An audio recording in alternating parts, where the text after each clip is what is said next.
नमस्ते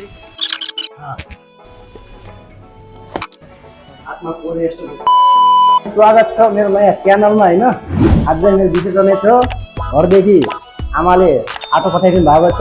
आटो भन्दाखेरि हामीले गाउँमा चाहिँ आटो भन्छौँ अनि नेपाली भाषा चाहिँ शुद्ध है निरु मकैको छ। आउनुहोस् हेर्नुहोस् जरा भइहाल्यो हैन, आटोको जरा हो यो। घरदेखि हो यो त जाँड खाने हो जहाँ हैन, यो चाहिँ पिठो हैन, तपाईँ थाहा नै होला कस्तो खाले पिठो यो मकैको हो नि त। पुगिसकेर भाडा पनि दोसिहाले तर को नाङ्गे जुन करा त त्यो सिरा पनि फरक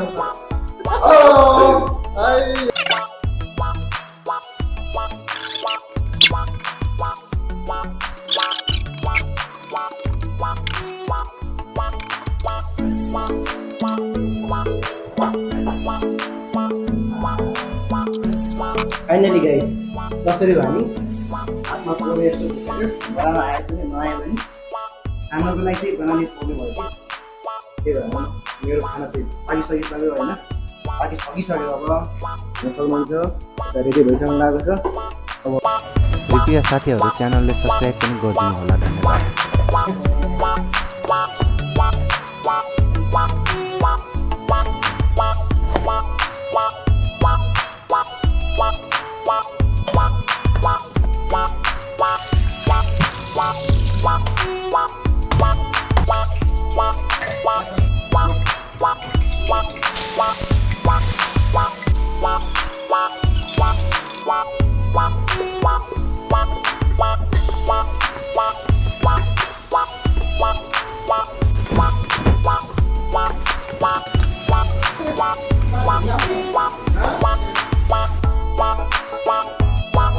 गाउँघरमा भएको अब आमाले पक्का खाने त क्यारे त्यो देशमा खानु पर्छ होइन। कस्तो छ पाकै छ एकदम गुड।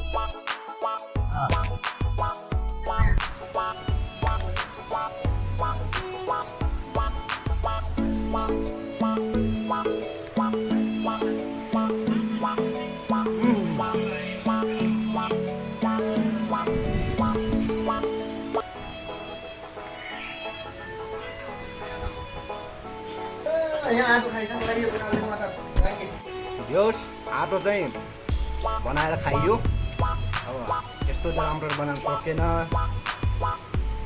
कोसिस चाहिँ गर्नु नि गरेको राम्रो बनाउनु भनेर।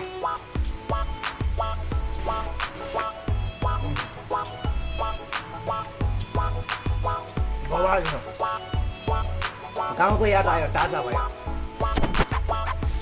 क्यापको पानी नमस्ते कस्तो बनेछ? मिठो मिठो